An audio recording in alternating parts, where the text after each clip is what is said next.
안녕하십니까. 인하대학교 고분자공학과 고분자 프로세싱 수업을 맡고 있는 오동엽입니다.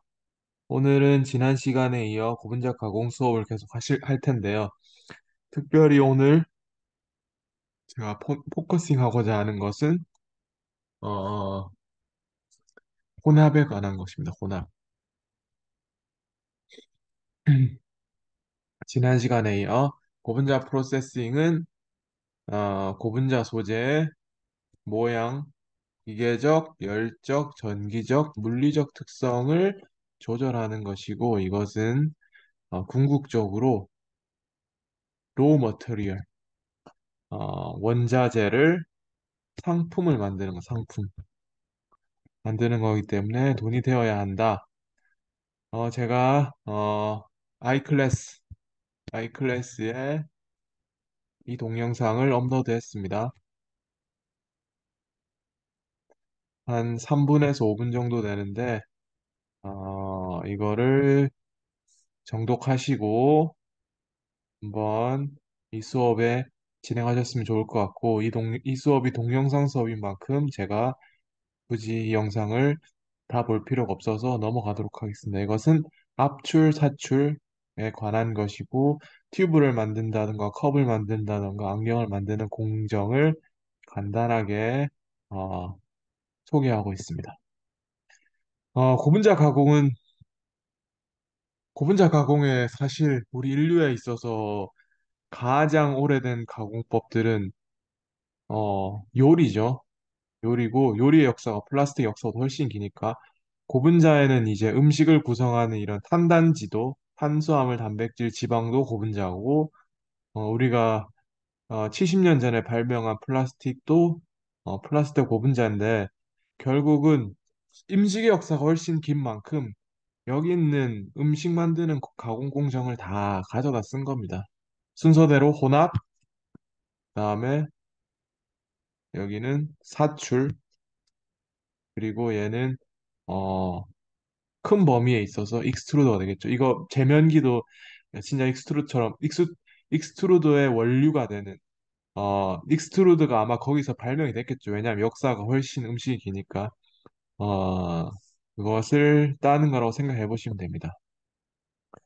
어, 여러분도 잘 아는 제가 아는 고분자 가공에서 존경하시는 분 물론 학계에도 있겠지만 그냥 감탄하는 사람은 이 백종원 씨인데요. 아까 제가 음식은 고분자라고 했잖아요. 음식은 고분자에 속하니까 왜 이분이 중요하냐? 학문적으로 그 뭐 영어 이름으로 대신 요리사들은 분자 요리라 그래서 신기하고 새롭고 그런 요리를 만든 거. 우리 고분자 학문으로 치면 신규 고분자를 합성하고 연구적으로 교수님들이 R&D 하듯이 하는 그런 이제 요리사들이 있죠. 호텔 뭐 몇 성 호텔 그런 분이 있는데 이분은 고분자 가공 오늘 제가 여러분들과 함께 강조하는 것들 품질 그리고 가격 그다음에 생산 속도 생산성 네, 이 세 가지를 물론 서로 연관되어 있지만 하나를 증가시키면 다른 쪽이 떨어질 수밖에 없습니다. 가격 품질을 좋게 하면 그런 교수님도 연구소에서 하듯이 그런 5성 호텔 가격을 생각하지 않고 20만 원, 30만 원에 맛있게 만드는 어, 거 있는데 가격을 낮추기 위해서는 이제 품질에 어느 정도의 그 희생이 필요하고 희생이 필요하죠. 그런데 골목 식당에서 나왔듯이 이것을 최적화하죠. 서민들의 먹을 수 있는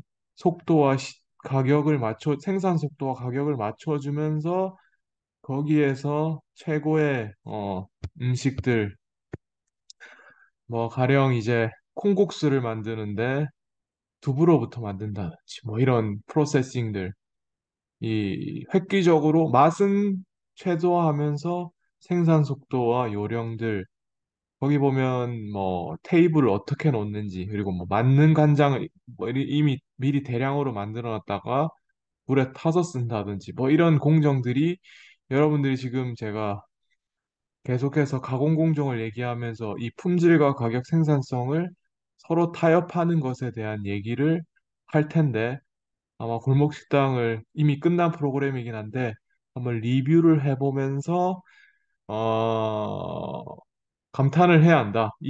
여러분들 가공 공정, 여러분 회사에 가서 플라스틱 제품을 생산할 적에 이렇게 생각해야 되는구나라는 걸 많이 느끼실 수 있을 거라고 생각합니다. 그래서 요리도 세 가지가 있죠.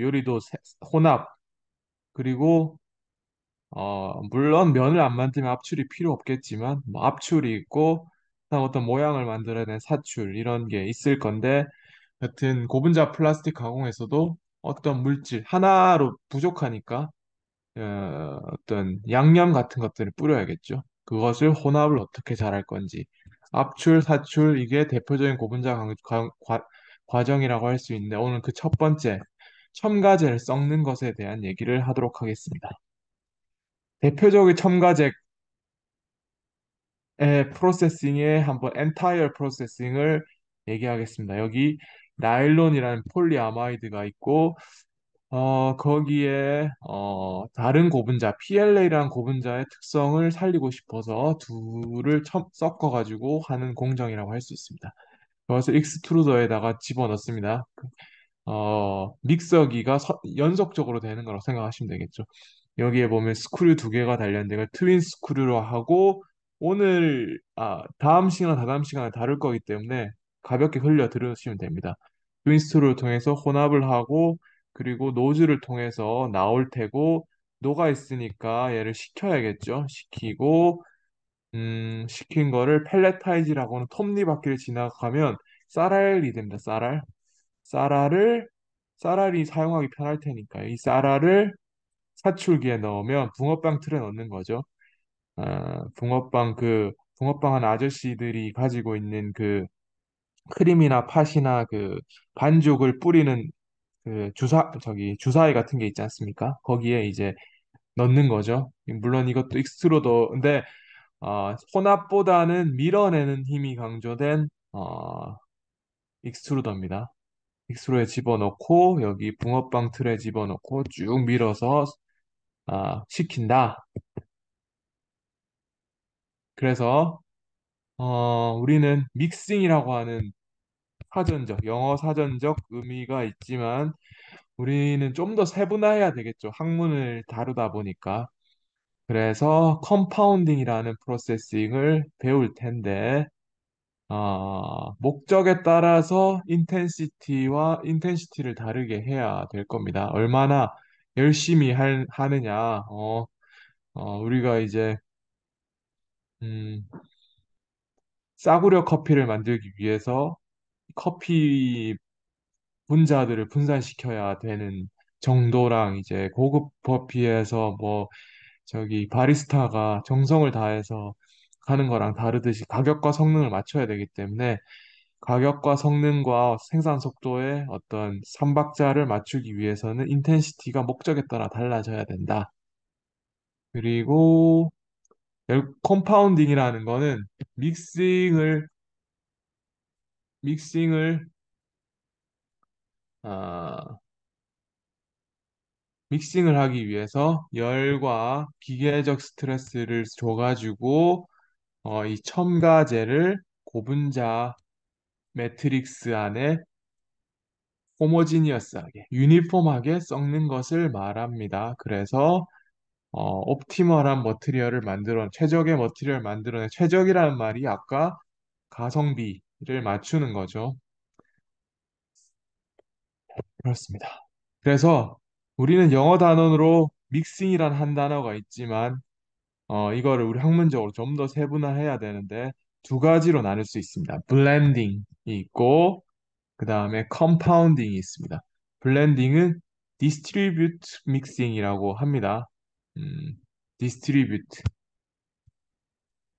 뭐 우리가 디스트리뷰션과 디스퍼션은 다릅니다. 컴파운딩은 협의적 의미에서 우리가 혼합이라는 컴파운딩을 그 뭐냐 광의적 정의에서는 고분자의 혼합 전체를 우리가 아우르는 말인데, 어, 거기에 우리가 들어가야 되는 것들은, 고분자 하나만으로는 기계적 강도가 부족하고, 열적 특성이 부족하고, 색상도 우리가 좀 더 추가하고 싶고, 그 다음에 난연성, 불 안 나게 하려면 난연성도 추가하고 싶고, 그런데 뭔가를 첨가해야 되는, 분산시켜야 되는 그러한 프로세싱을 말하는데, 어, 협의적 의미에서 우리가 두 가지로 나눠서 이해할 수가 있습니다. 블렌딩, 디스트리뷰티브 믹싱이라 그래서 에너지가 상대적으로 더 적게 들고 어, 어떤 큰 입자를 작게 쪼개는데 어, 목적을 합니다. 디스트리뷰션이 뭐냐면 여러분들이 영어 단어로 책 같은 거를 여러분들한테 제가 머티리얼들을 나눠주는 걸 제가 오늘 출력문들을 가져와서 여러분들한테 나눠주는 걸 디스트리뷰션이라고 그러죠. 디스퍼션은 인텐시브한 프로세스로 높은 온도와 압력을 유지하고 싱글 믹스처를 만드는 겁니다. 깔아앉지 않는 이 큰 물질, 콩이나 이런 거 물에 넣어두면 그냥 가라앉죠. 네. 그런데 이제 커피나 우유 같은 것들은 굉장히 호모지니어스하게 섞여서 싱글 믹스처가 되는 겁니다. 물론 지난 시간에 우리가 지난 2주 동안 배웠던 연력학적인 걸 고려하였을 적에 그 첨가제와 매트릭스 사이에 연력학적으로 좋아하고 안 좋아하고 찾는 것들은 연력학의 문제입니다. 오늘 문제 그거는 이제 이미 다 여러분들 선택을 잘해서 해결됐다고 감안하고 지금 하는 겁니다. 오늘 연력학적인 그런 어, 과학적인 것보다는 가공적인 측면에 그것들은 이미 다 여러분들이 숙지해서 좋은 로우 머터리얼 두세 개를 선별했다는 건 지난 시간에 다 배웠습니다. 그럼 오늘은 기술적으로 잘 분산시키는 것을 얘기하기 때문에 그거는 제가 전제를 두고 합니다. 그래서 컴파운딩, 광의적으로 어, 여러 가지 고분자의 특성을 향상시킬 수 있는 첨가제들을 분산시키는 것을 의미하고 컴파운딩은 블렌딩과 대비되는 의미로 블렌딩은 단순히 어떤 입자들이 골고루 있도록 하는 골고루란 말은 서울, 부산, 대전, 대구 이렇게 공간적으로 다른 데 띄워놓는 현상을 얘기하는 거고 이 컴파운딩은 분자 수준에서 이 입자가 어, 그 매트릭스 소재와 잘 우리가 화학적으로 잘 분산되는 거, 케미컬리 분산되는 거를 말합니다. 그러면 여러분들 착각할 수 있는 게 컴파운딩과 블렌딩이 우열이 있는 존재라고 생각할 수 있습니다. 물론 우열이라고 하면 분산성의 그 강도에 의해서 우열이 있지만 하나가 하나가 필요 없는 그러한 존재의 우열로 생각하실 수가 있는데 둘 다 필요합니다. 여러분들이 어떤 내가 나무 토막을 주고 큰 이제 나무 토막을 주고 거기서 이 인하대학교 로고를 어, 이 목각 인형으로 깎아가지고 이렇게 로고를 이제 뭐라 그러죠? 이거 뭐냐? 이 저기 어, 하여튼 이 공장용 칼 가지고 로고를 만든다고 생각합시다. 그러면 공장용 칼로 나무 전체를 다 하려고 그러면 너무 많은 에너지가 들어갑니다. 오른쪽이 높은 에너지가 들어가는 거죠. 일단은 도끼 같은 큰 걸로 작은 덩어리를 한 10개 정도 쪼갠 다음에 그 다음에 이제 목각 인형으로 조각을 해야겠죠. 그런 의미에서 블렌딩과 컴파운딩은 상호 보완적인 겁니다.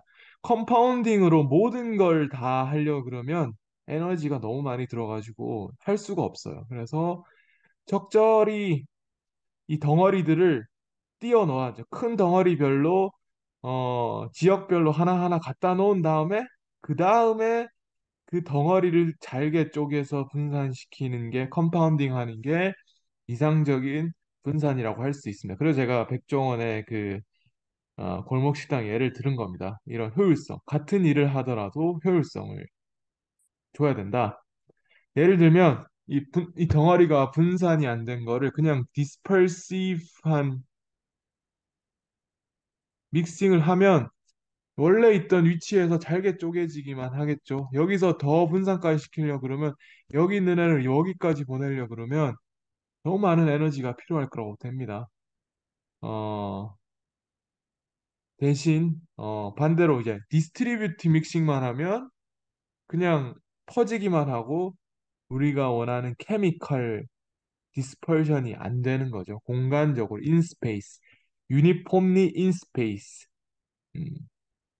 하는 겁니다. 그래야 두 개를 다 만족시켜야 이제 well mixed dispersion이 됩니다. 그래서 dispersive mixing과 distributed mixing에 대한 구분을 여러분들이 할 수가 있어야 됩니다. 그러면 블렌딩은 한 번에 할 수 있는 처리량 자체가 많죠. 이게 약간 한국 단어로 이제 거칠게 크게 하는 거를 이제 블렌딩이니까 처리량이 많겠죠. 그 대신 컴파운딩은 처리량이 적어요. 필요한 에너지가 낮고 필요한 에너지가 쉬어링이란 말은 저희가 우리 9월 달에 잘 배웠죠. 이 9월 초에 이 시어라는 거는 갭을 좁게 해야 되잖아요. 이 관의 갭을 좁게 해야 되고 그리고 시어링이 높게 하려면 어, 한 곳에 힘을 집중시켜야 되니까 그 지나가는 챔버를 좁고 양이 적게 할 수밖에 없어. 그래서 처리량이 적어져. 처리량도 작아지고 시어링을 높이기 위해서는 처리량을 적게 할 수밖에 없습니다. 그리고 상대적으로 온도가 높고 상대적으로 온도가 낮은데 온도가 높은 것도 그렇게 좋지는 않죠. 왜냐하면 시간이 길어져서 온도를 계속 높게 하면은 열 데미지를 입잖아요. 그래서 어, 이 장단점에 대해서 여러분들이 얘기할 수 있어야 한다. 정의도 할 수 있어요. 장단점을 얘기할 수 있어야 한다. 적절히 조화시키는 방법의 마스터 배치. 기본 플라스틱과 원료 투입하고자 하는 첨가제를 고농축으로 농축하여 분산시켜 놓은 펠렛 모양의 원료인데 어, 뭐 20% 40% 이런 펠렛으로 만들어 놓는 겁니다. 그리고 펠렛을 먼저 이 펠렛을 제가 진한 색이 채워진 이러한 펠렛을 저희가 이제 마스터 배치라고 합시다. 그리고 그냥 속이 빈 플라스틱을 이렇게 놔둔 다음에 얘를 한번 펠렛 상태로 그냥 얘들이 쌀이라고 그랬죠. 쌀 포대처럼 진짜 쌀 포대에 담아 팔거든요. 그러면 이 포대와 이 포대를 한번 섞은 다음에 그러면 이 포대 안에 이미 디스트리뷰션 돼 있겠죠. 여기에 차 있는 것과 차 있지 않는 것들이 포대 안에 이미 한번 되어 있고 그 다음에 이제 익스트루드 믹서에 돌리면 아무래도 분산이 굉장히 효율적으로 할 수 있다. 마치 요리사분들이 어, 계란 미리 라면 분식집에서 대량으로 라면 할 적에 우리 급식소에서 뭐 계란 같은 거를 라면에 계란을 넣어주는 프로세싱 할 적에 계란을 이미 풀어놓고 닦아놓고 걔를 뭐 한다든지 그리고 어, 액상 스프를 미리 만들어 놨다가 예를 들면 우동에 국물을 만들어내는데 우동을 우리 집에서 만들듯이 우동 국물을 한 그릇을 위해서 만드는 게 아니고 농도가 높은 간장이나 소금 농도가 매우 높은 그러한 이제 액체를 미리 만들어 놓고 급식소에서 어떻게 하죠? 끓는 물에다가 그거를 뭐 한 스푼 두 스푼 넣고 말죠. 그러면 이제 한 방에 이제 만들어지니까 이걸 생각해야 된다는 겁니다. 그래야 블렌딩과 컴파운딩을 최소화할 수 있다. 어, 그죠? 그리고 이제 요즘에 빨래에서도 이제 빨래에서 고체 그 세제들이 분산성이 떨어지고 나중에 덩어리가 남을 확률이 높기 때문에 그러니까 어떻게 하면 좋습니까? 고농축 액체형 캡슐로 해갖고 파는 게 있죠. 걔를 이제 안에 넣으면 안에서 알아서 터지면서 액체는 분산성이 높으니까 미리 이제 컴파운딩을 해놓은 거죠. 미리 물에다가 녹여놨으니까 마스터 배치처럼 녹여놨으니까 컴파운딩 이미 된 상태에다가 이제 하는 거니까 이런 식으로 여러분들 가공에 있어서 요령이 중요하다. 같은 일을 하더라도 화학적 원리가 아니죠. 이거는 여러분들이 요령이 필요하다. 이거 분산이 얼마나 잘 되느냐. 제가 추후에 오늘 내일이랑 어, 오늘 강의 다음 강의 시간에 분산시키는 장치에 대해서 제가 얘기를 드릴 텐데 어, 어, 얼마나 분산이 잘 되느냐. 혼합 물질과 그다음 매트릭스, 첨가제와 그다음 매트릭스, 어, 고분자, 그러니까 나, 나중 최종 소재의 부피를 많이 차지하는 것을 우리가 어, 매트릭스라고 합니다. 플라스틱이면 첨가제 이외에 대부분의 나머지가 매트릭스라고 할 수 있죠. 매트릭스와 필러의 두 점도에 따른 분산성의 차이를 말하겠습니다. 어, 분산성이 얼마나 잘 일어나냐. 물론 어, 우리가 9월 동안 열심히 공부한 연력학이 매우 중요한데 그냥 연력학은 이미 달성했다고 치고 그냥 기계적으로 두 물질이 얼마나 잘 섞이냐 안 섞이냐를 우리가 점도로 얘기할 수 있습니다. 점도, 점도비로 얘기할 수 있습니다. 점도비. 어, 남다가 점도인데 남다는 어, 미디엄, 매트릭스의 점도와 나누기 그다음에 첨가제 점도, 두 물질의 점도를 얘기하는 거고, 이 점도는, 어, 얼마나 터뷸런스가, 분산되려면 라밀라 플로우라는 건 이렇게 층류라 그래서 어떤 관을 통과할 적에 이렇게 나란히 가는 겁니다. 고속도로에 자동차들이 서로 끼어들게 하지 않고, 등속도로 자동차들이 같은 자기 차선에서 같은 속도로 서로 가는 겁니다. 그러면 자동차들끼리 섞일 일이 없겠죠. 터뷸런스란 말은 차선을 계속 바꾸고 속도도 달리하는 겁니다. 그러면 처음에 서울에서 부산을 출발할 적에 그 자동차의 순서들과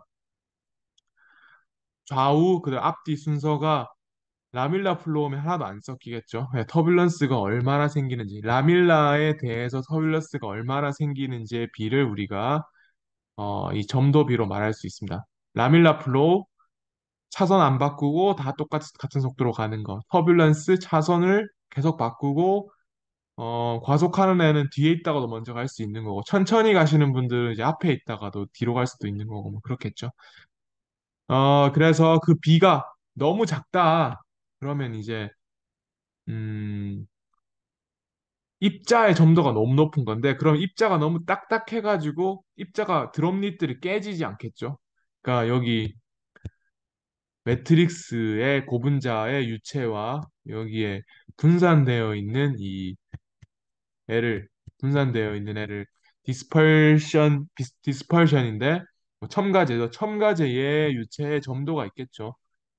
얘 점도가 너무 높으면 겉만 자꾸 바뀌고 겉은 스- 겉, 이게 외부는 이제 매트릭스는 외부 스트레스에서 변형이 많이 일어나고 안에 있거는 이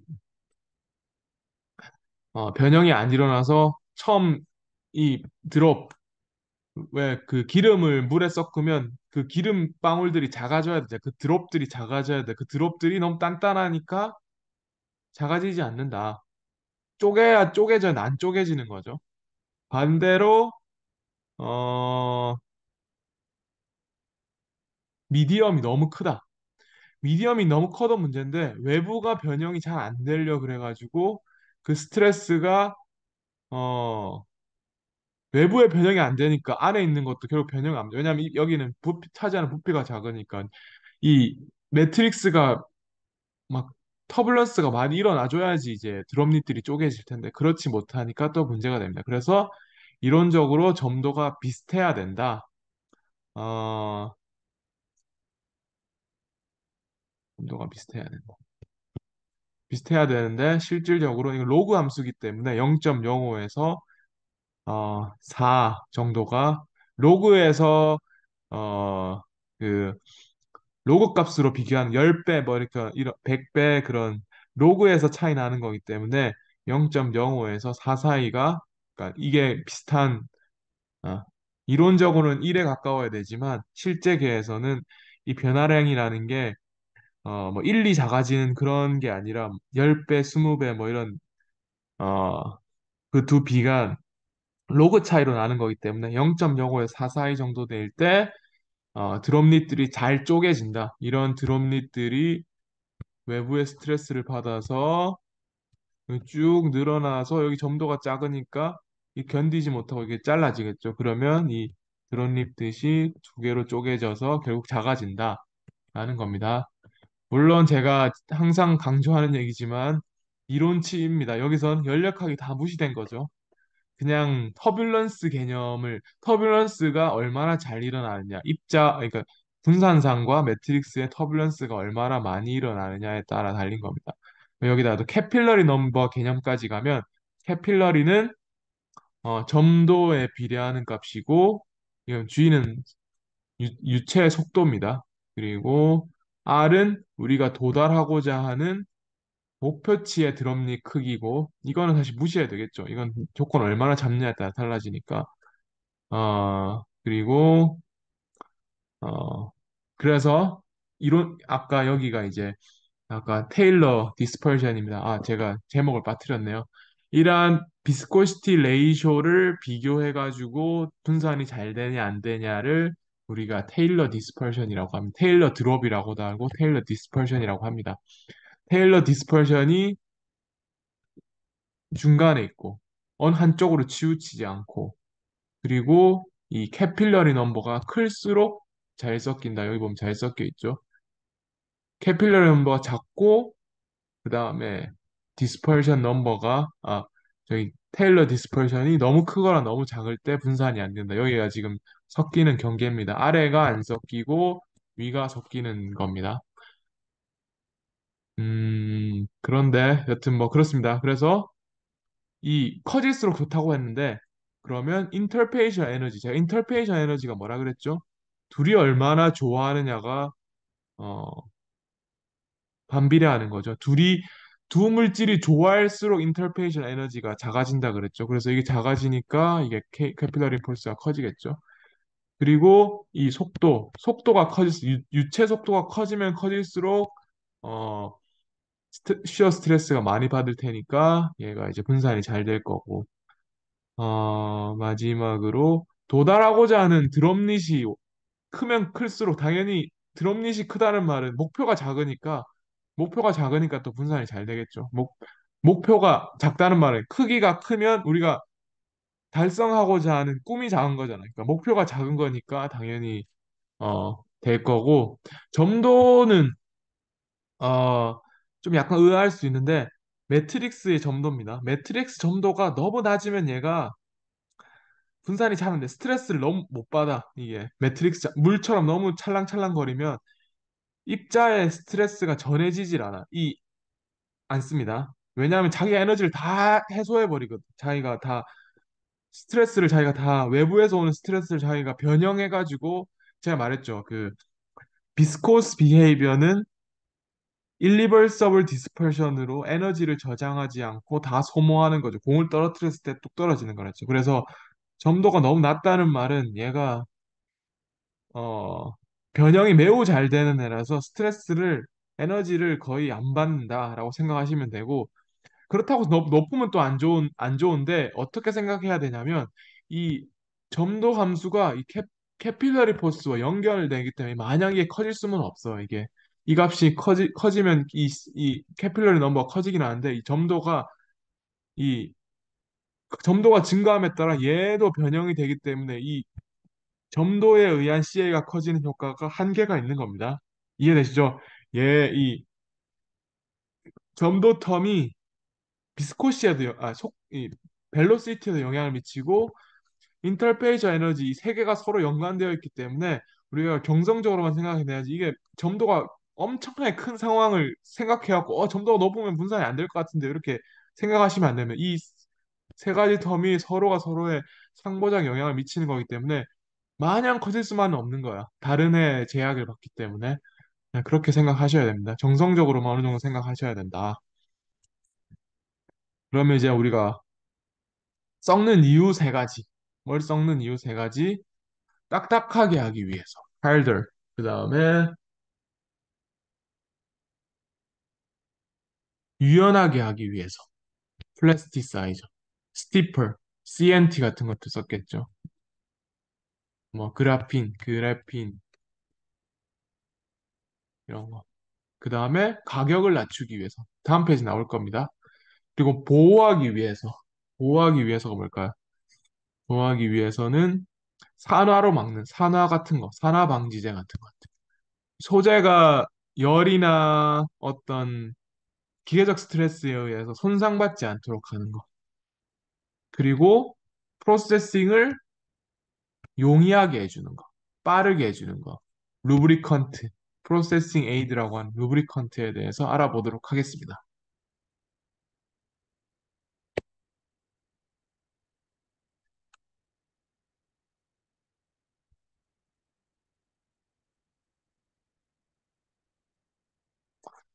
어,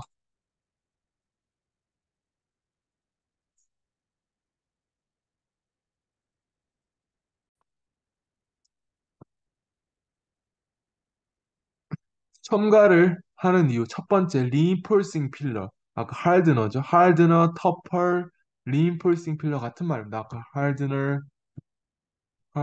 터펄, 터프닝 에이전트, 뭐 reinforcing 에이전트, 어, 하드너 다 유사한 말입니다. 복합체고 카본 블랙 되게 싼 물질인데 수치죠. 카본이 단단하니까 그리고 유리 섬유, 글래스 파이버, 카본 섬유, 카본 파이버, 섬유, 그러니까 PNA라고 하는 섬유를 산화시켜가지고 어, 만드는 거. 그리고 마찰, 어브레이즌 리지스턴스. 어, 예를 들면 타이어, 컨베어 벨트는 계속해서 이제 마찰에 의해서 이제 표면이 벗겨나가겠죠. 그러면 표면이 벗겨나가는 거 뭐라 그러니까 하드니스라고 합니다. 하드니스. 경도. 우리 뭐 다이아몬드 그거 중학교 때 순서 외우는 거 다이아몬드가 경도가 제일 높죠. 경도랑 강도는 다릅니다. 경도.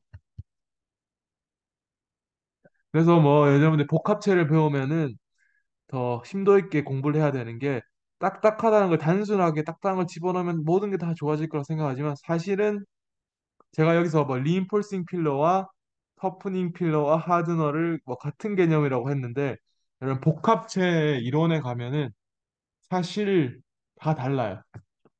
터프닝은 터프하다는 거와 터 터프하다는 거와 하드하다는 거와 그다음에 스트롱하다는 게 다르죠. 스트롱 스트롱하다는 게 다릅니다. 스트롱은 영스 모듈러스가 높은 거. 그다음에 터프는 질긴 거. 당길 때 에너지가 높은 거. 다시 하겠습니다. 지우개로 일단 지웁시다. 어브레이즌 리지스턴스는 표면의 강도가 높아지는 건데 표면이 안 깎여 나가는 걸 얘기합니다. 어, 하드하다는 거는 표면이 단단한 겁니다. 표면이 단단해도 잘 부러질 수가 있겠죠. 그리고 스트롱하다는 거는 여기 SS 커브, 하드는 표면이라서 한 그래프에 올릴 수가 없고 스트레인 스트레스 커브를 합시다. 스트레인 스트레스 커브 할 때 여기 기울기가 이렇게 SS 커브가 있으면 앞에 기울기가 높을수록 스트롱한 거고 여기 면적이 넓은 거, 여기 면적이 넓은 거를 터프하다 그랬죠. 스트롱은 어 후키한 스프링 컨스탄트 영스 모듈러스가 되는 거고 터프하다는 거는 일이야 일의 양. 당길 때 들어가는 면적의 양이 높은 거고 예를 들면 가죽 이런 게 질기다. 우리 밥 먹을 질기다는 거랑 아 복숭아가 딱딱하다는 거랑 고기가 질기다는 다른 개념이죠. 네, 그래서 다르긴 한데 일단 필러는 일단 다 단단한 게 들어가요. 그게 어떻게 고분자 매트릭스에서 뭐 오리엔테이션을 한다던가 그리고 매트릭스와 어떻게 결합하고 있느냐에 따라서 얘가 질겨지냐 단단해지냐 뭐 그다음에 하드해지냐에 따라 달라지는 겁니다. 일단은 필러는 썰은 뭐 비슷합니다. 비슷한데 매트릭스와 필러와의 인터랙션과 그다음에 그런 것들을 고려해야 나타난 현상이라서 사실은 뭐 지금 제가 필러 설명하는 단계에서 그걸 모든 걸 갑자기 그 뭐냐 한 번에 정리해 드리기 어려울 것 같고 일단 그렇게 이해하시면 돼요. 제가 하겠습니다. 그러면 이런 기계적 강도 보강 뭉뚱그려서 기계적 강도 보강을 위해서 우리가 어, 고려해야 될 것. 균질계, 연력학 우리 열심히 배웠죠. 연력학적으로 헤테로지니어스하냐, 호모지니어스하냐를 여러분들이 음, 고려해야 되겠죠.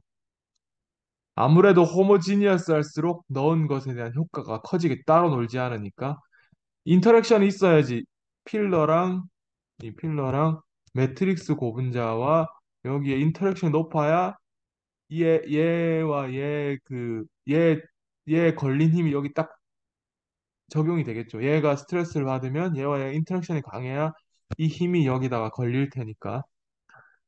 어, 여기가 인터랙션이 약하면 미끄러지겠죠, 그냥. 뭐 단순한 논리로 보면. 그리고 무기입자로 하느냐, 유기입자로. 아무래도 유기입자, 제가 연구하는 셀룰로스 나노섬유인데 얘는 유기물로 되어 있습니다.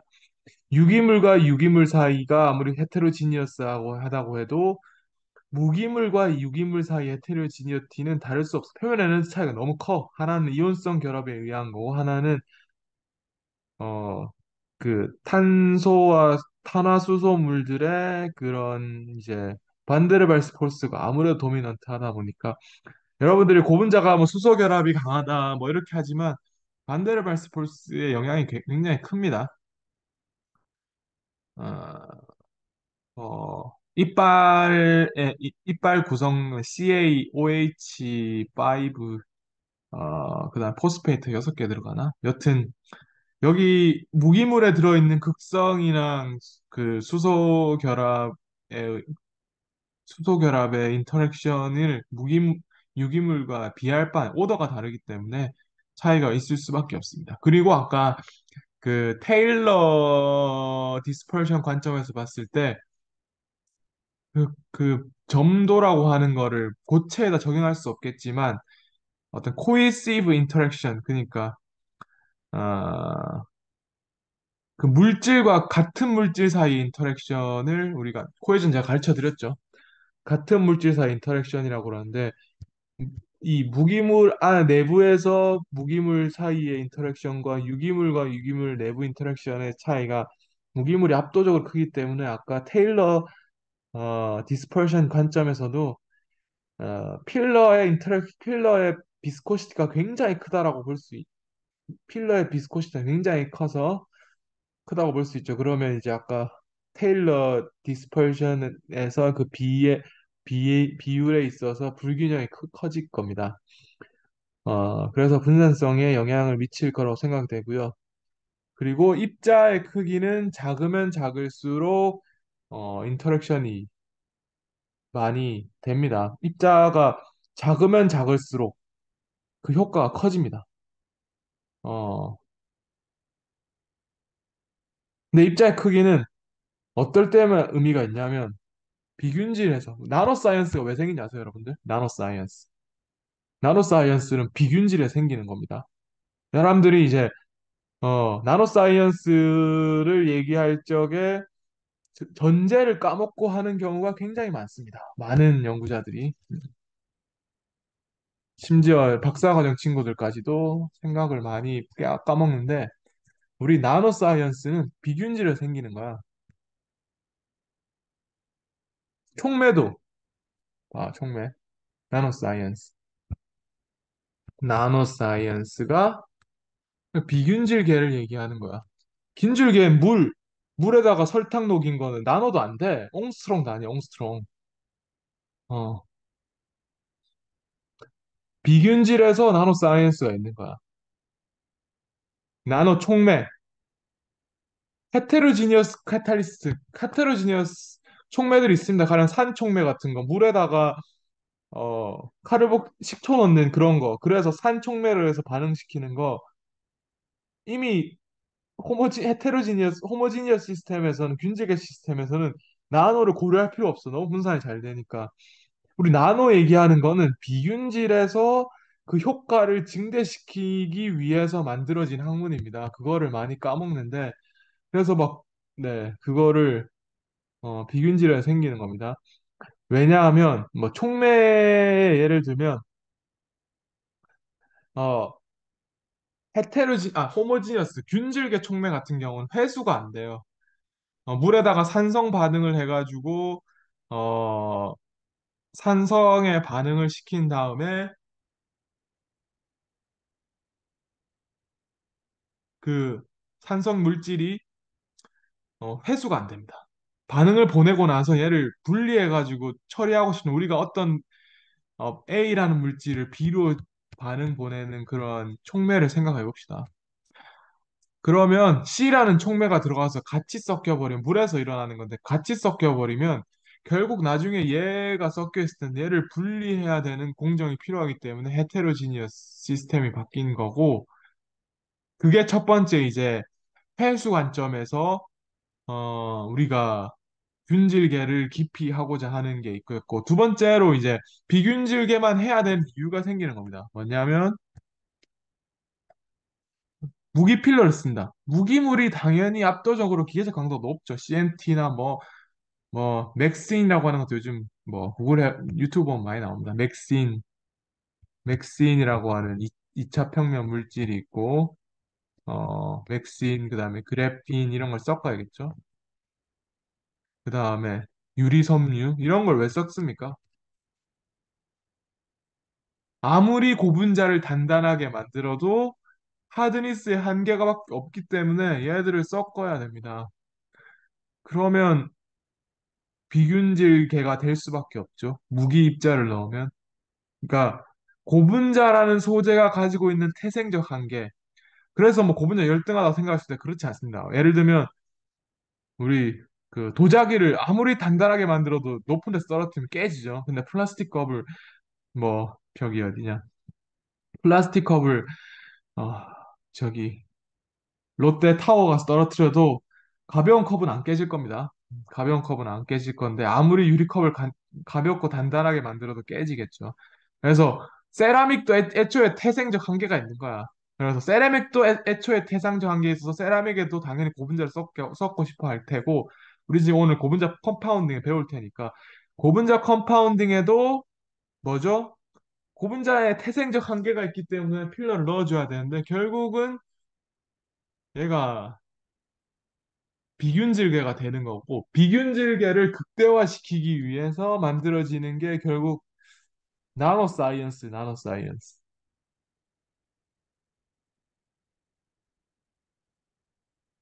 나노 사이언스이기 때문에 입자의 크기가 될 거고 그 다음에 에스펙트 레이셔도 중요합니다. 에스펙트 레이셔는 입자의 어떤 이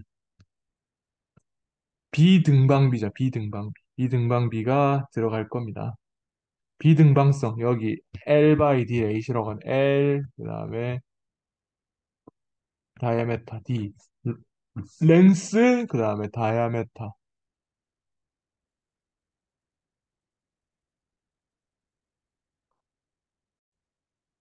다이어트 다를 텐데, 어, 쓰겠습니다.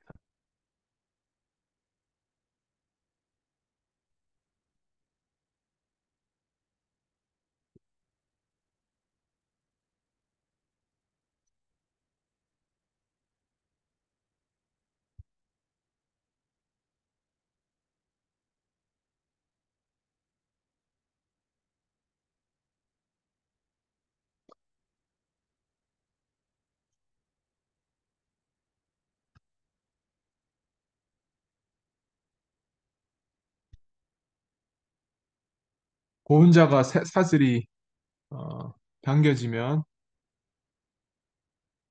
당겨지면 고분자 사슬 당겨지면 디포메이션이 일어나겠죠. 입자들이 이런 막대기 모양 입자들이 매트릭스에 들어있다고 칩시다. 당겨지면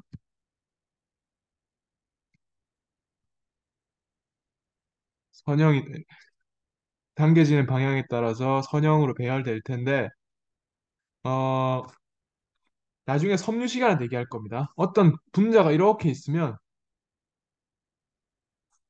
여기와 여기에 인터랙션, 얘와 얘와 인터랙션은 뭐예요? 탄소와 탄소의 이 공유결합이죠. 그리고 사슬과 사슬의 인터랙션은 뭡니까? 넌 코밸런트 본드죠.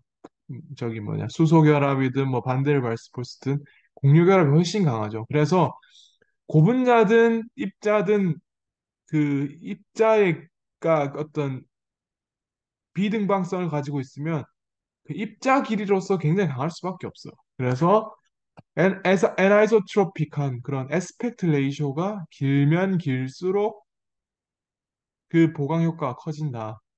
입자의 크기는 작아지면 작아질수록 커진다. 표면적이 넓어져서 입자와 그 물질의 영향력이 더 커지는 겁니다. 그 입자의 영향을 받는 분자의 개수가 늘어나는 거죠. 그래서 이론적으로 나노 사이언스에서는 사실 1%가 안 들어가는데 0. 몇 퍼센트만 1%, 1% 미만만 들어가면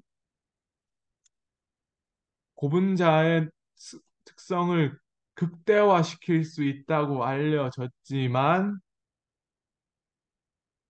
왜 논문에서 보면 수 퍼센트를 넣을까요? 왜냐하면 나노사이언스상 비균질계인데 잘 안 섞여서 그렇죠. 잘 섞이면 그렇게 많이 넣을 필요가 없는데 많이 넣어야 되기 때문에. 두 번째로 이제 에스펙트 레이쇼가 중요한 이유, 전기적 특성에 대해서 얘기해 보겠습니다. 전기적 특성.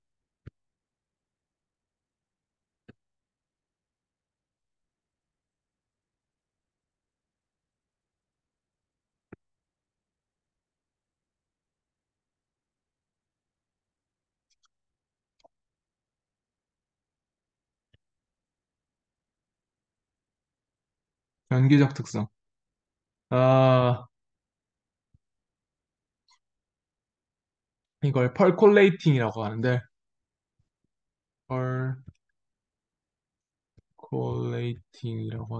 펄콜레이팅이라고 하는데, 아,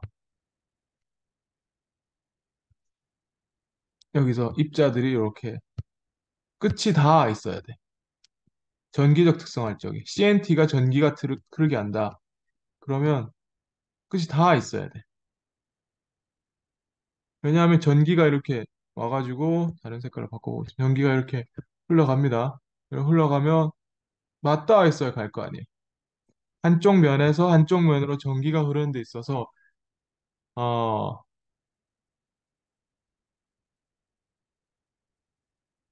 다 있어야 갈 수 있어. 다 있어요.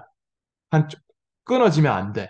그러면 어떤 농도가 필요하게 되고 선이 잘 이어져야 되는데 선이 잘 이어지려면 에스펙트 레이쇼가 길어야 됩니다. 구형 이내를 갖다 놔봐. 많이 끊어질 겁니다. 아마 가늘고 길수록 조금만 넣어도 선이 이어질 확률이 매우 높아집니다. 그걸 증명은 하지 않겠습니다. 지금 고체 물리학이 아니기 때문에 증명은 하지 않을 텐데. 그리고 입자의 크기가 작다는 말은 여기서는 이제 이 저기 뭐냐 에스펙트 레이쇼에서 다이아메터겠죠. 이 그라펜이나 CNT가 잘 방문돼서 벗겨진 걸 얘기하겠죠. 그리고 입자의 크기가 작고 나노 크기로 분산되어 있어요. 나노 크기란 말은 여기서 에스펙트 레이쇼는 어느 일정하다고 했을 적에 당연히 다이아메터가 작을수록 입자가 크기가 작아지고 분산됐다고 말할 수 있을 텐데 이건 분산성 얘기입니다. 입자의 크기는 분산성 얘기인데 분산성이 높을수록 이 펄콜레이팅이 잘 형성돼서 한쪽 끝에서 한쪽 끝으로 전기적 특성이 잘 이어질 텐데 이 역시 이제 어, 비균질계에서 어떤 전도성을 증가시키기 위해서 에스펙트 레이셔와 입자의 크기가 중요하다는 것을 반증합니다.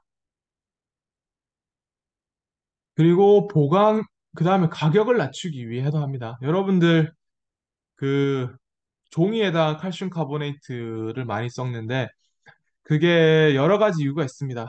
일단 칼슘 카보네이트가 탄산칼슘이죠. 탄산칼슘이 가격이 싼 이유도 매우 큽니다. 비닐봉투에도 탄산칼슘 어느 정도 들어가는데 여러 가지가 정전기 방지도 있고 어 칼슘 카보네이트 그냥 돌가루죠. 돌가루를 뿌리서 그냥 클레이도 이제 이런 걸 익스텐더라고 합니다. 가격을 떨어뜨리는 거 익스텐더. 확장한다 뭐 늘린다는 얘기인데 양을 늘린다는 얘기인데 칼슘 카보네이트와 클레이가 쓰는데 기계적 보강 효과나 기타 기능도 있긴 합니다만 뭐 제가 지금 여기 목적별로 나누는 거니까 칼슘 카보네이트가 보강용으로 쓰이는데 얘는 이제 입자가 보통 아이소트로픽이에요. 약간 구형이 많아서 보강 효과가 그렇게 크지 않고 종이에서는 약간 하얗게 만드는 효과가 있고 두 번째로 어, 가격을 싸게 하는 거. 종이에 비해 가격이 싸니까 양을 늘리는 거. 그리고 무거우면 책장 넘기가 편해요. 네, 그런 것도 있고 두께가 두껍고 무게가 좀 생기면. 그래서 우리나라 책들이 좀 쓸데없이 무겁죠. 외국 책들 그 똥종이로 된 거 보면 진짜 가벼워요. 근데 한국 책들은 너무 무거워. 어, 그리고 칼슘 카본의 정전기 방지도 하고, 네, 정전기 방지도 합니다. 하는데 그렇고, 그 다음에 이제 플라스티사이저. 플라스티사이저는 가소제라고 해서 플렉서빌리티를 증가시키는 데 있습니다. 제일 유명한 게 DOP, 프탈레이트 계열. 프탈레이트가 많습니다. 프탈레이트는 수백 개의 화합물이 있는데 거기에 이제 뭐 다양합니다. 여기 보면 이런 다양한 제가 다 외우지 못합니다. 얘들이 이제 프탈레이트 대 가소제들이 어린이 상품에 제한됐죠. 어, 얘들이 지금 발암 물질이나 혹은 환경 호르몬으로 분리돼서 우리 몸의 성이나 성장 호르몬 척해가지고 이제 조숙하게 만들다던가 아니면 성적 특성을 이제 떨어뜨리는 그러한 악영향을 미치기 때문에 그렇습니다. 그래서 얘들은 소재를 부드럽게 하는데 여러분 PVC가 말랑한 소재인 줄 알죠? 굉장히 딱딱한 소재입니다. TG를 보시면 제가 TG 외우라 그랬죠. 딱딱한 소재인데 제가 용도로 크레딧 카드 얘기했고 그 다음에 튜빙 얘기했죠. 바이오메디칼 링겔 맞을 때 튜빙 그리고 오일 튜브로도 쓰이고 그렇습니다. 말랑한 이유는 PVC가 또 기가 막히게 뭔가를 잘 섞이는 특성을 가지고 있습니다. 뭔가 잘 먹어요. 나무도 먹고 얘들은 너무 친화력이 좋은 사람을 생각하면 됩니다. 가소제도 잘 먹고 나무도 잘 먹고 그럼 톱밥이 되겠죠. 나무도 잘 융화되고 그 다음에 어, 돌가루도 잘 되고 돌가루에서 가짜 저기 뭐냐 그 대리석 그리고 가짜 나무 인조 대리석 그 다음에 합판 같은 거에 쓰이기도 하고 이런 재밌는 특성을 가진 고분자인데 얘들은 가소제를 잘 먹어서 사실 흘러내리지 않을 정도로 대부분 플라스틱은 가소제 넣으면 시간이 지나면 물론 PVC도 어느 정도 새어나오긴 하는데 잘 새어나오는 편인데 PVC는 사실 웬만해서는 시간을 버틸 수 있을 정도로 좀 잘 버티는 그런 감소를 잘 머금고 있는 흘려보내지 않고 잘 머금는 물질 중에 하나인데 그래서 PVC가 너무 잘 섞여 있으면 튜빙이 단일 물질로만 된 줄 알아요. 혼합물이 아니라. 네. 네.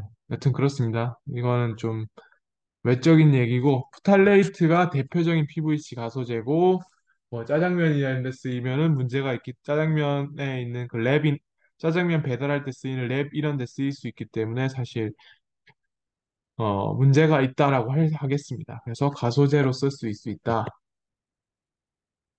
그리고 가교제를 섞어야겠죠. 가교제도 혼합이 잘 돼 있어야지 가교 덴시티가 호모지니어스하게 잘 될 거고 가령 황이 thiol-in 반응입니다. thiol-in 반응.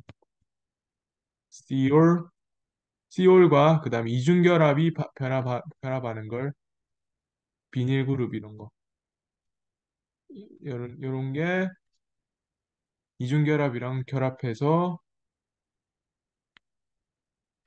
이렇게 됩니다. 이중결합을 깨고 단일 결합이 되면서 이렇게 S가 붙는 겁니다. thiol-in 결합이라고 구글 해보십시오. 이건 제가 화학 시간이 아니니까 제가 굳이 디테일하게 설명 안 해줘도 되는데 thiol-in 반응으로 합니다. ENE 이중결합이라는 뜻입니다.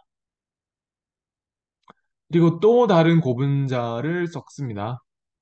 그건 뭐 다양할 수가 있는데 지난번에 제가 그 엔지니어링 플라스틱 분류에서 제가 빼먹고 간 게 있는 것 같은데 뭐였죠? 폴리카보네이트랑 ABS랑 이렇게 슬래시로 되어 있는 물질이 있는데 PVC랑 ABS랑 PVC랑 ABS랑 이렇게 슬래시로 된 엔지니어링 플라스틱 보았는데 우리가 연력학 시간에 고분자가 두 개가 혼합되기가 굉장히 어렵고 분산이 잘 안 되고 그런 얘기를 엄청 심도 있게 길게 얘기했죠.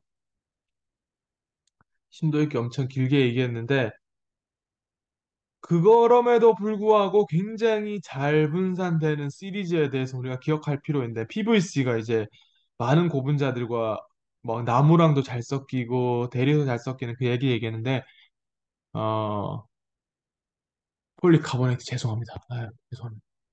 정정하겠습니다. 다시 지우고 여러분들 헷갈릴 수 있으니까. 폴리카보네이트랑 PVC도 다른 고분자랑 잘 섞이는 고분자인데 두 콤비네이션 하나 소개시켜 드릴 텐데 폴리카보네이트랑 ABS가 기가 막히게 잘 섞입니다. 그래서 고분자 두 블렌딩에서 굉장히 예로 많이 드는 게 PC 폴리카보네이트 ABS가 되고 굉장히 투명하고 고강도가 되고 충격 강도도 좋아집니다. 예, 이런 예가 있고 그리고 혼합이 안 되는데 또 이제 다른 블렌딩을 많이 쓰는 게 딱딱한 고분자와 말랑한 고분자를 섞는 예인데 폴리프로필렌에다가 우리가 이제 EPDM이라든지 EPR 고분자를 분산시키는데 EPR이랑 EPDM은 고무입니다. 얘를 이제 갈아가지고 잘게 잘게 갈아가지고 파우더를 만들고 이 파우더를 가지고 어, 고분자 매트릭스에 분산시키면 이 그림과 같이 어, 분산이 됩니다. 분산이 되는데 분산이 될 겁니다.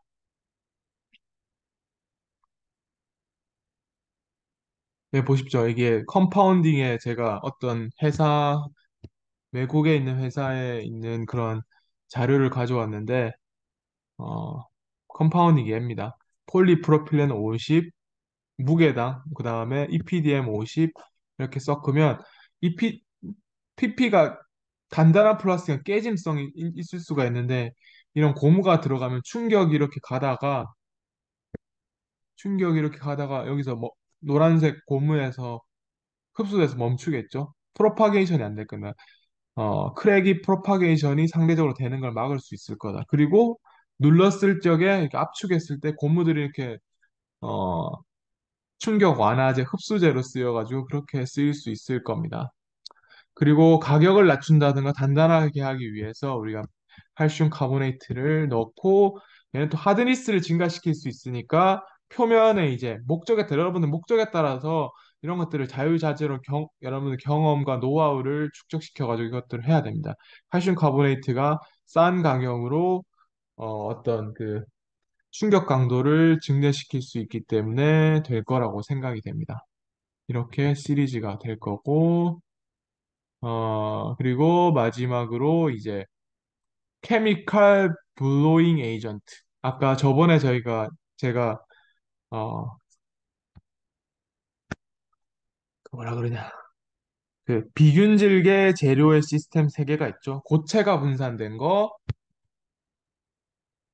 액체가 분산된 거, 그 다음에 기체가 분산된 거라는 비균질계 소재, 최종 소재, 복합 소재가 세 종류가 존재할 수 있다 그랬는데 기체가 뭐죠?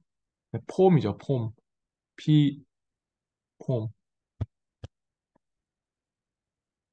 폼입니다. 폼, 거품이란 뜻이죠. 어, 그리고, 어,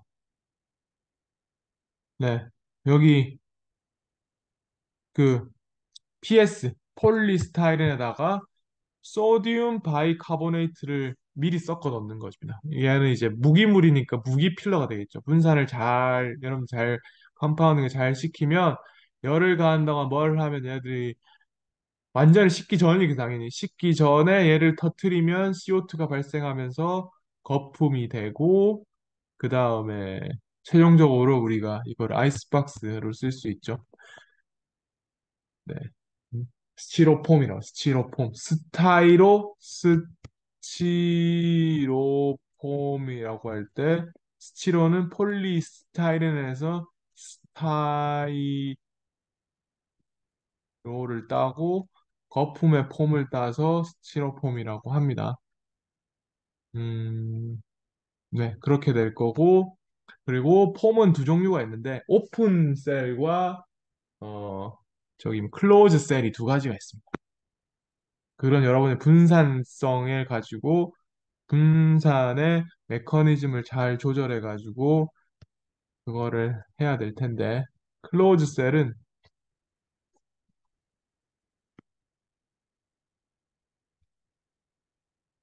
내부에 있는 공기의 방들이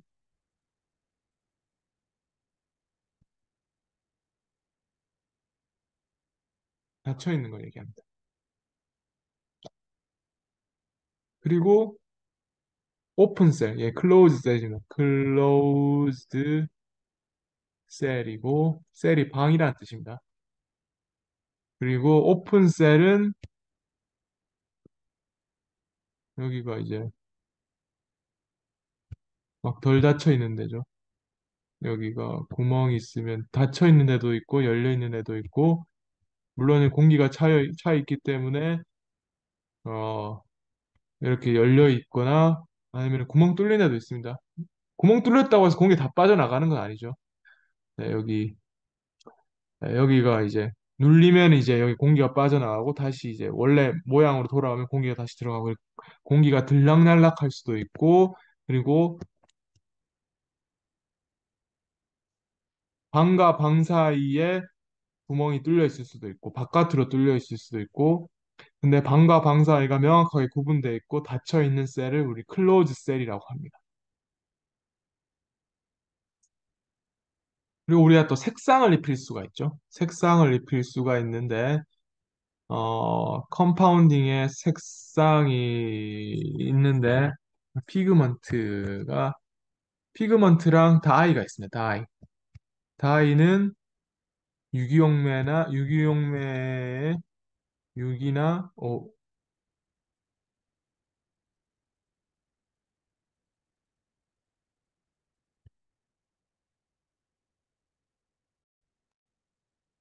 유기용매나 유기매